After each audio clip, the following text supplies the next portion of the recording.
I just returned from a 4-month business trip, exhausted and desperate to rest. But my Audi, the one I saved 2 years to buy, had vanished without a trace. Instead, my younger brother was lounging on my couch, surrounded by fast food wrappers, casually saying, "Oh, Mom and Dad sold your car. I needed money for Paris to heal my soul after the divorce." Like this video if you've ever been through something like this in your own life.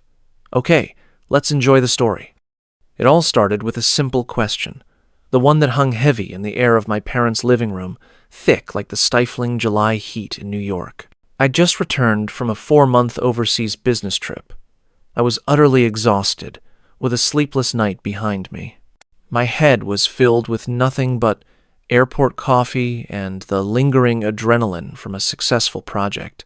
More than anything, I dreamed of getting to my apartment, collapsing into my bed, and sleeping for what felt like a week. But first, I needed to figure out where my car had vanished to. That dark blue Audi I'd saved up for over 2 years, denying myself practically everything. And why was my younger brother Nate lounging comfortably in my place amid fast food wrappers and empty beer bottles? Without batting an eye, he tossed out, "Oh, Mom and Dad sold your car. I needed to unwind after the divorce. Paris is an amazing city. You should go sometime." I stormed out in shock and drove to my parents in a rental car, to the very house where I grew up. In the kitchen, humming to herself, Mom was arranging flowers in vases. Seeing me, she didn't even look surprised. Instead, she seemed pleased with herself. "Alex, honey, you're back," she said, wiping her hands on her apron. "Nate already told you the news. He's in Paris now, healing his soul after all that drama. And it's all thanks to your car." She smiled, genuinely, as if she'd done the most noble thing in the world. And right then, after 32 years of silent disappointment, something inside me didn't break. It froze, like everything suddenly became crystal clear. I didn't yell or curse. I just looked at her and felt an icy calm. "I need to talk to you, Dad and Nate. Right now," I said. My voice was steady, almost too steady. Mom's smile faded. She stopped humming, and for the first time in ages, something like worry appeared in her eyes. "Why?" she asked irritably. "What's the problem? You should be happy for your brother." "Call them," I repeated, lowering my voice. "This is important." As Mom turned to call Dad, she shot me another annoyed glance. Irritation and confusion mixed in her expression. "What's your issue, Alex?" she asked, no longer hiding her anger. My issue was this entire life. It was the eternal injustice, where everything I had was always seen as family property to spend on the golden boy, Nate. My issue was that they'd finally crossed the line without even realizing it. They just thought I was being whiny again, as usual. They didn't know yet that during the last 3 weeks of my trip, I'd been doing more than just work. I'd been gathering evidence. I'd consulted a lawyer and was now ready to end this circus. My calm wasn't surrender, it was the quiet before the storm, and the storm was already stepping into their cozy, all-too-familiar living room. To understand why I didn't snap right then, you need to know the atmosphere I grew up in. Our family wasn't a democracy. It was a little kingdom, and Nate was the crowned prince. I was just the older son, the one expected to do everything right and get nothing in return. Nate had been charismatic and charming since childhood. Mom always gushed over his eyes, and Dad over his easygoing nature. He could flunk a test and charm the teacher into calling it a valuable life lesson. Even when I brought home straight A's, Dad would say the same thing. "Good job, Alex. That's how it should be." Then all the attention shifted to my brother. "And what did you do today, champ?" I remember when I was 10, and I won the school physics Olympiad. I brought home a blue ribbon, my pride and joy. Nate, who was 8 then, drew a superhero in a cape on class that looked like a crooked potato. "Dad, look," I said, showing the ribbon. Dad glanced at it briefly. "Good job, Alex." Then he turned to my brother. "What did you draw, son?" Nate proudly showed his creation. Dad examined it seriously. "Susan, come look! We've got an artist on our hands!" That drawing went straight on the fridge, while my ribbon ended up in a desk drawer. That's how it always was. My achievements were expected. Any little thing from my brother was cause for celebration. My best friend Mike witnessed all this unfairness. "I don't get it," he'd shake his head as we sat in the yard. "It's like you don't even exist in your own family." He was right. I was a ghost at that table, and over the years this dynamic only grew sharper. In high school, I spent months building a complex contraption for the city physics contest, a big puzzle with chains of levers, balls, and traps, a whole week in the garage. When my project took second place regionally, the local paper even printed my photo. My parents' reaction. Mom just sighed. "Good job, Alex." But clean up the garage afterward. I have nowhere to park the car. Dad outdid himself. At a family barbecue, when my uncle asked about my success, he cut me off. We worked as a team. Alex is the tech guy, and Nate's the creative director. He came up with the idea. Though Nate hadn't even stepped foot in the garage, he'd just complained about the noise. "Yeah, I've got talent. What can I say?" My brother played along and got all the congrats. I said nothing. I'd long realized that arguing made me look like a jealous whiner. That's exactly how they saw me. Money was always a source of anxiety at home. We weren't poor, but it was always tight. Dad worked as an accountant at a regular firm. Mom hadn't worked since I was born. Everything was on the edge. Once, pretending to do homework in the living room, I overheard them in the kitchen. "Taxes went up again," Mom sighed. "And Nate needs new cleats for soccer, the best ones." "I know, Susan," Dad replied quietly. Money's flying out the window. Bonus was smaller than expected. Silence. Maybe Alex could get a part-time job? He's not a kid anymore. He could help. "No," Mom shot back immediately. "We need good grades from him. Let him get a scholarship. That's his contribution." I sat frozen, realizing for the first time that I wasn't a son, I was a family investment. My successes didn't delight them. They were part of a financial strategy. That thought hit hardest when it came time for college. I poured everything into studying, led the school Olympiad team, aced every class, buried myself in books while others partied. It paid off. I got a full scholarship to one of the country's top engineering universities. It was my personal triumph, my small victory. I burst home with the acceptance letter, beaming with joy. Mom was on the phone. She glanced at the university crest. "That's good, Alex." Then she continued her call. Dad was at the table, puzzling over algebra problems with Nate. My brother was barely scraping by to graduate, struggling with tests. I stood in the doorway and said, "Dad, I got in on full scholarship. They're covering everything." He looked up from the problems, frowning. "Well, good job. That's how it should be. Close the door. We're working here." And that was it. "Congratulations." Later that evening, I heard him muttering to Mom, "What's the point of all those books? That's not real life." My brother never finished college, but he understood people, traded, made money not buried in books. Dad always had this image of his older brother, a charismatic but irresponsible hustler everyone adored. Now he was recreating the same script with his sons. In me, he saw himself the unnoticed one, and in Nate, another talented charmer. The only person who truly understood me was Aunt Clara, Dad's sister. One day, she came over with a rectangular box wrapped in gift paper, though my birthday was far off. "Don't open it in front of everyone," she whispered, squeezing my hand. "This is for your college acceptance." Later, in my room, I carefully unwrapped it. Inside was a brand new laptop, the exact one I'd dreamed of. But my parents always said the college had computer labs. Spending on gadgets was frivolous. My throat tightened. It wasn't about the gift. It was that someone had noticed me, truly seen me. In college, I finally breathed easy. Life changed. I made a real friend and roommate. Mike, a talented programmer from Chicago, a guy with a sharp mind and easy personality. We studied nights together, planned our futures, dreamed of creating something of our own so no one could boss us around. I even fell in love for the first time with my classmate Sarah.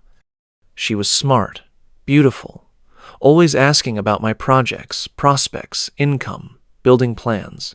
But the truth slipped out accidentally after a year, when I overheard her at a party telling friends, "Yeah, he's not the most fun guy, but he's an engineer. He'll provide. His parents adore him. A real investment in the future. Investment, that exact word from my childhood at home. It felt like a punch to the gut." Later, I asked her straight, and she didn't even deny it. "What's wrong with that, Alex? You have to think about tomorrow. Be practical." I broke up with her that night. That experience made me even more guarded. I realized that for many, my successes mattered more than I did.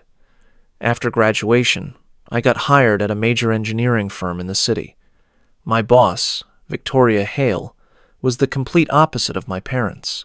Strict, demanding, but fair and insightful. At my first meeting, she said, "Alex, you don't just have technical skills, you have strategic thinking. You could become a leader." Her recognition felt like fresh air.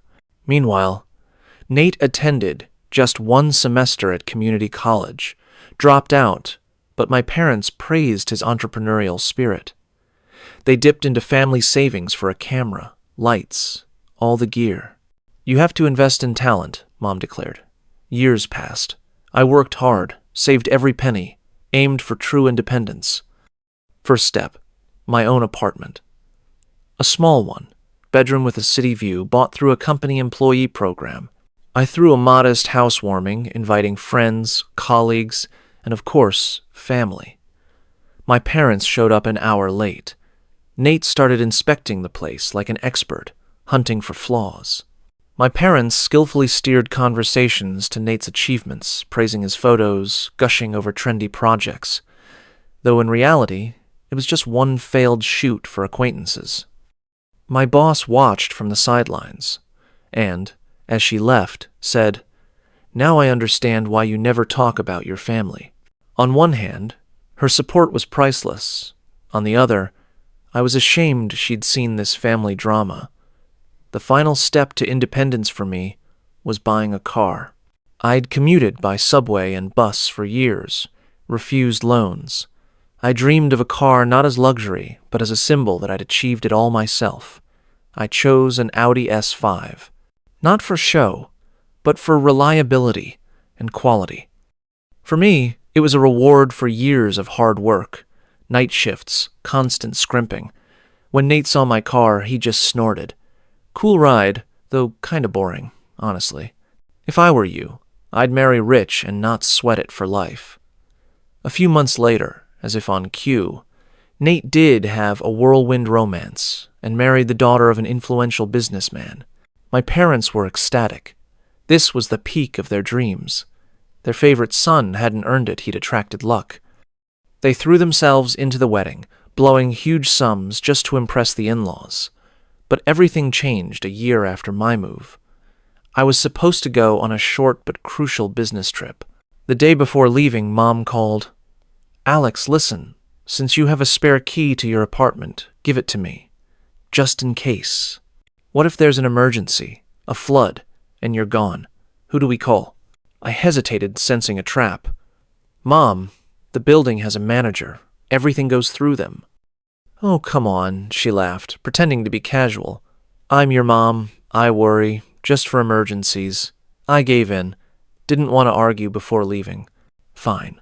The key's in the drawer by the stove." "Thanks, honey." She perked up immediately. I hung up with a bad feeling, like I'd handed over a weapon, not just a key. The opportunity came fast.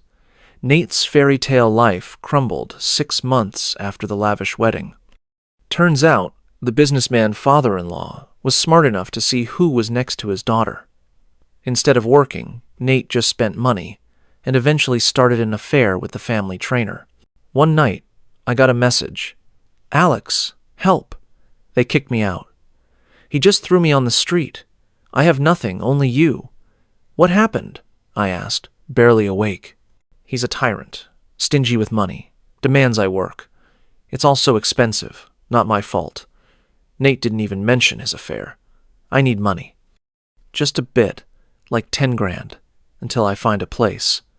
Nate, I can't just hand over that kind of cash. Why not? You're an engineer. You have everything, bro. What's it for? To help. I don't owe you anything, I replied coldly.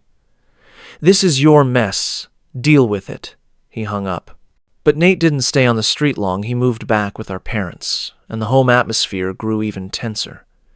Now, he wasn't the prince or favorite, just bitter and irritable, always complaining about life. Instead of making him stand on his own, our parents babied him like he was sick. They bought gadgets, paid for streaming services, spent their last dollars just to cheer him up a little. I saw how hard it was on them when I stopped by to wish Dad happy birthday. In the kitchen lay a stack of letters, topped by a bright red envelope labeled Final Warning. Mom, seeing me reading, quickly hid them, but I'd noticed. It was from the utility company. Dinner was sparse, just a basic casserole from whatever was around. The cabinets looked suspiciously empty. It was clear. The house was drowning in debt and worry.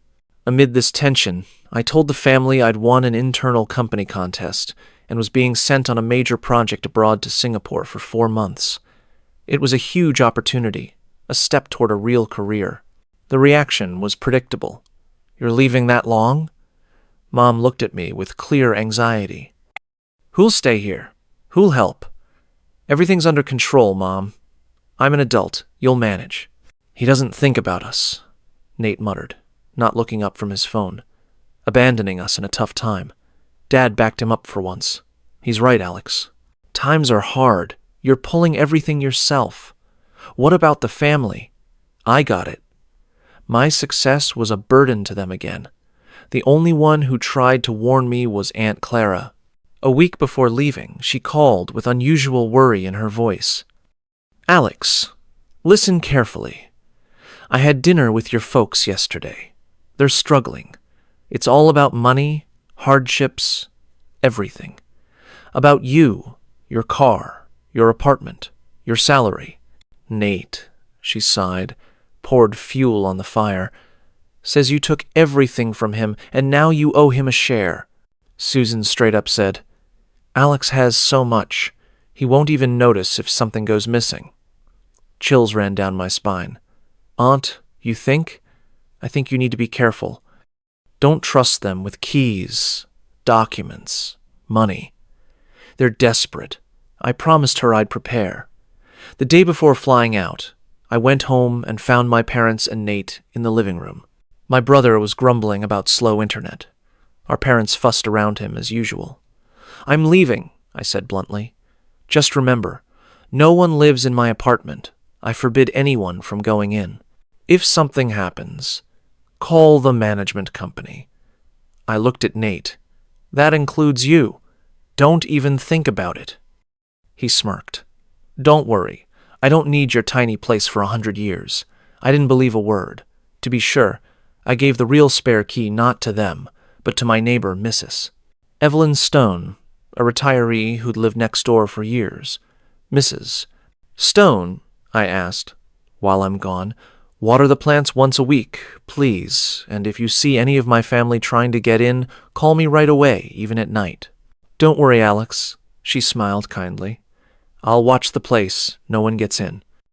On the plane to Singapore, I felt mixed emotions, pride in myself, slight unease about the past now left behind. I was sure I'd covered everything, but I'd underestimated their desperation and sense of entitlement. I'd built my independence without realizing the worst enemy is the one who thinks everything you have belongs to them anyway. The first month in Singapore flew by in work. I dove fully into the project, led the team, met partners, explored the new city and culture. For the first time in ages, I was judged solely on my merits. The worry faded until the first message from Mrs. Stone. Alex, hello? Your mom and brother came by today. Said you asked them to pick up mail. I said I knew nothing, but they were very insistent. They had a key. My stomach dropped. I remembered that emergency key Mom had begged for a year ago. I called her immediately. "Alex, how's Singapore? We miss you." Her voice was overly cheerful. "Mom, Mrs." Stone said, "You went into my apartment." "Yeah." "Just to grab the mail, in case it piles up." I wanted to believe it, but something in her tone was off. I let it go, but a week later, another message came. "Alex, your brother is over often. Brings friends, loud, messy." I called Nate. "What are you doing in my apartment?" "Relax," Mom said. "It's fine. It's calmer here than at home. I'll chill a bit. What's the big deal?" "The big deal is I told everyone to stay away. Leave now." "Fine. Don't freak," he grumbled, and hung up. I couldn't do anything from thousands of miles away. I tossed and turned all night, unable to sleep. Aunt Clara's words echoed. "They're capable of anything." I realized yelling was useless. I needed proof. The next day, I ordered a small Wi-Fi camera online with fast delivery straight to Mrs. Stone's address. I called her. "Mrs. Stone, I'm getting a small camera delivered. I'd be so grateful if you install it in the living room, facing the door." She just sighed. "I've been waiting for you to ask. Tell me where. I'll handle it." A week later, the camera was up. I connected to the feed on my phone and was stunned. The screen lit up, showing my apartment, the one I'd pieced together over years. Now, it was a total pigsty. Pizza boxes everywhere, dirty shirts, empty beer cans. On my couch, Nate sprawled with some stranger, laughing, watching a show like it was a dorm. I watched for hours, like an invisible ghost in my own home. Nate ordered food on my laptop and, it seemed, paid with my bank card. That's when I realized the card had vanished from my desk before I left. But that was just the start. That evening, the video showed my parents arriving. Mom brought grocery bags and, instead of flipping out at the mess, started cleaning up after Nate. Dad clapped him on the shoulder. "So, relaxing? Good for you." They weren't just turning a blind eye, they were enabling him. Then came the moment that flipped my life forever. "The car's the issue," Dad said. His voice was faint through the phone speaker. "Can't sell it properly without documents. Where does he keep them?" "In his bedroom safe," Nate replied. "Of course, all grown up like," Mom sighed. "He's gotten so suspicious." I watched in horror as Dad and my brother went into my room. The sound muffled dull thuds, then a sharp click. Minutes later, they emerged with my documents. Passport, license, car title, birth certificate. Dad said smugly, "Now it'll work." I shut off the feed. For a long time, I couldn't breathe. Everything inside clenched, like the ground had been yanked out from under me. This wasn't just family squabbling. It was betrayal, invasion, theft of my life and trust. I sat staring blankly, tempted to quit everything, sell the apartment, forget it all, and never return. But my boss's words flashed. "Don't let them define your worth." I thought of Aunt Clara, Mrs. Stone, and realized if I gave in now, they'd do this forever. I saved the video, made backups, uploaded to the cloud. It became my weapon, my truth. I wrapped up the Singapore project with uncharacteristic ruthlessness. Now, I wasn't a victim. I was a man with a clear plan. Return. Set things straight. Break this vicious cycle. They'd always seen me as a ghost they could walk through. But this time, that ghost was coming for them. The flight back felt eternal. Every minute dragged painfully. I couldn't watch movies, sleep, or distract myself. My mind spun with one thing: what they'd done to my life, and what now. As soon as I hit home soil, I headed straight to my apartment. I open the door and step into another world. A sour stench hits me: stale beer, trash, dirty clothes, and burnt food. The couch is stained, the floor sticky, a big crack across the television screen. On the couch, unfazed, Nate snored amid empty bottles. I didn't wake him. Calmly, I filmed everything on my phone, every detail, every mess. Then I went to the garage. My parking spot gaped empty. The car was gone. My symbol of independence and freedom vanished. I felt no anger, no pain, just emptiness. Everything I'd worked toward, destroyed by my own family. I rented a car and drove to my parents' house. The drive felt oddly short. In the kitchen, Mom chopped salad as if nothing happened, saw me, and gave a strained, almost proud smile. "Alex, just in time for dinner. So, did you relax on your vacation?" I just stared silently. "Nate already told you the news. He's in Paris now, healing his soul thanks to my car," I added calmly. She didn't even blush, just shrugged. "Come on, honey, you're not broke." At that moment, I felt a strange, cold clarity.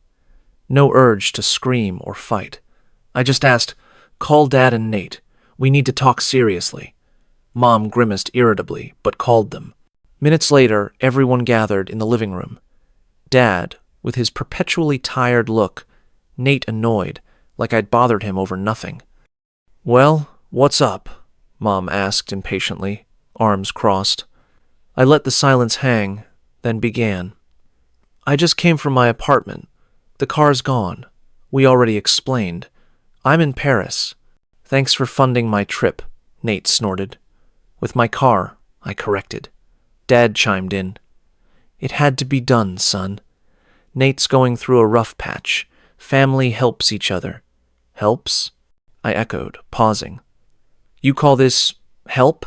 Selling my property behind my back?" "Don't dramatize," Mom snapped irritably. "You'll buy another car. You have a great salary. Your brother lost everything. We did what loving parents do." For a moment, I looked at each of them. Mom, convinced of her righteousness. Dad avoiding my eyes. Nate boredly picking at a nail. I said quietly, "You're right." They looked surprised. Nate even smirked, thinking he'd won. "Yeah, you're right," I continued. "This isn't help, it's something else. I want to show you what it's really called." I pulled out my phone, played the video, and set it on the table. First, my trashed apartment appeared. Then Nate, with his friend. Then voices, and Dad's. "The car's the issue. Can't sell without docs." On video, they broke into the safe, pulled out my documents. Dad with a victorious smile. "Now it'll work." The silence after was deafening. I heard only the ticking clock. Dad slumped onto the armrest, pale. Mom froze, eyes wide, hands trembling. Nate stood stunned, unsure where to look. I let them stew, let them feel it. Then I calmly pocketed the phone. "That's how you see family help. Alex!" Mom's voice was hoarse, almost pleading. "You wouldn't. Are you really going to report us?" "I've already consulted a lawyer. This is breaking and entering. Theft, forgery. I could file charges. Criminal case guaranteed. Is this what you wanted?"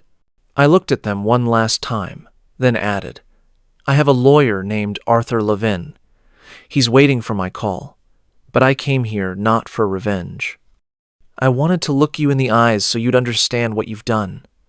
I turned and left, leaving them amid the shards of their own illusion. The next days blurred like fog. Instead of pain and resentment, I had only cold resolve. I acted calmly, like it was another work project, but this was the most important one of my life. In the morning, I met lawyer Arthur Levin at his office in a downtown high-rise, all glass and steel, with a view of the metropolis. He listened attentively without interrupting, watched the video, and nodded. "Straightforward case, Alex. Ironclad evidence. Breaking in, document theft, unauthorized property sale. We can go criminal. Burglary, fraud, forgery, conspiracy. The words criminal case, real prison time hit hard. I didn't want to jail my parents, even after what they'd done. "Is there another option?" I asked. "We can go civil, present terms. Full car value reimbursement, apartment repair, moral damages, compensation, my fees, and crucially, They vanish from your life forever. If they refuse, we launch criminal proceedings. I thought it over. Revenge wasn't my goal. I just needed them unable to hurt me anymore. I choose the second, I said quietly. Arthur Levin smiled approvingly. Excellent. I'll prepare everything. They'll get the formal claim today. 2 days later, we met in a conference room. My parents and Nate arrived with some flustered lawyer. He looked defeated from the start. I said nothing. Arthur Levin spoke confidently. Full damages, reimbursement, repair and furniture costs, moral harm compensation, my services. And key, from now on, you can't approach Alex closer than 500 feet. No calls, texts, contact through others. Any violation triggers criminal case. When the lawyer revealed the total sum, shock hit them. Mom gasped quietly. Dad dropped his pen.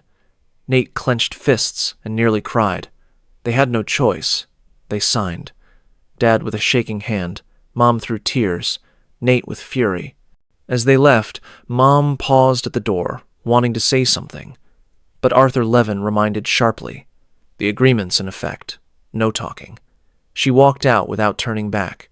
I sat in the empty room, stack of signed papers before me. No joy, no relief, just emptiness. The family war was over, and I was finally free. But what a real family was, I still didn't know. A year later passed quietly, like I was learning to live anew.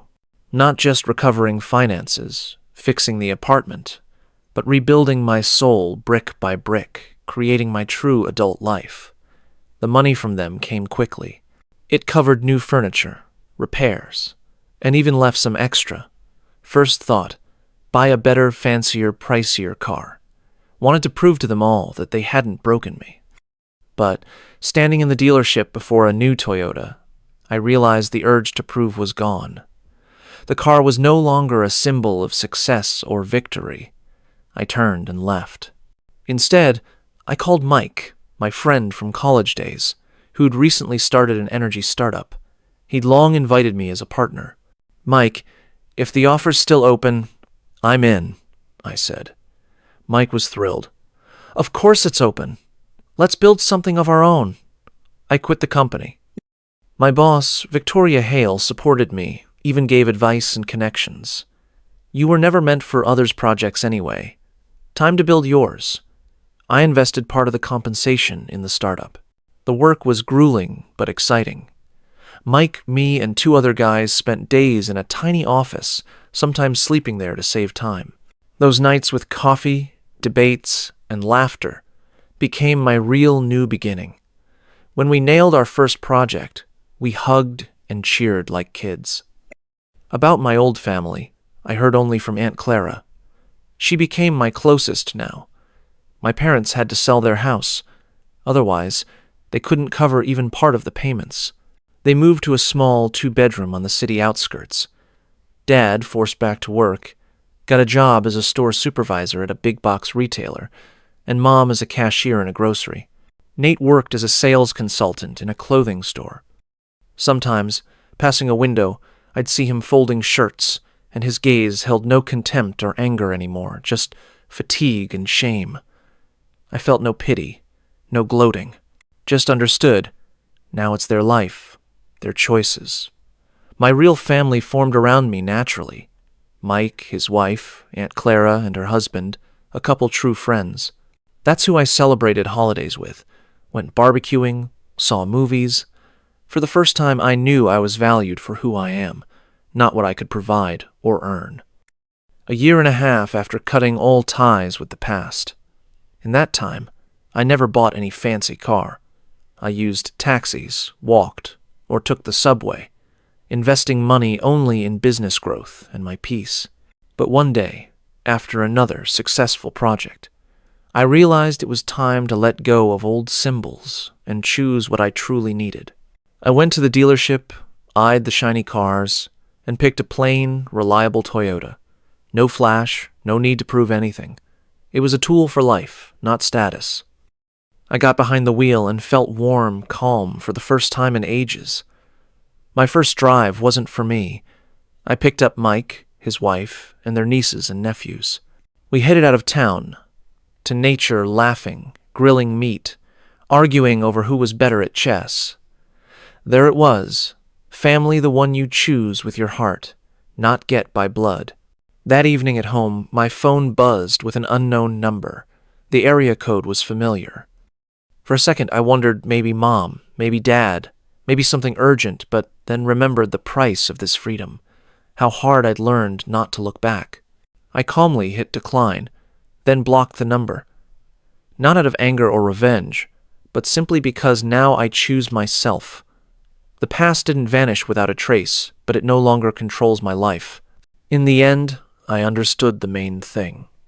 Family isn't those who dictate what you owe. It's those who accept you, support you, laugh with you, walk beside you in tough times. I was finally free, behind the wheel of my own life, truly adult, truly happy. Thanks for reading my story. Have you ever made a tough choice for your own peace? Share in the comments. And don't forget to subscribe to the channel. Lots more ahead.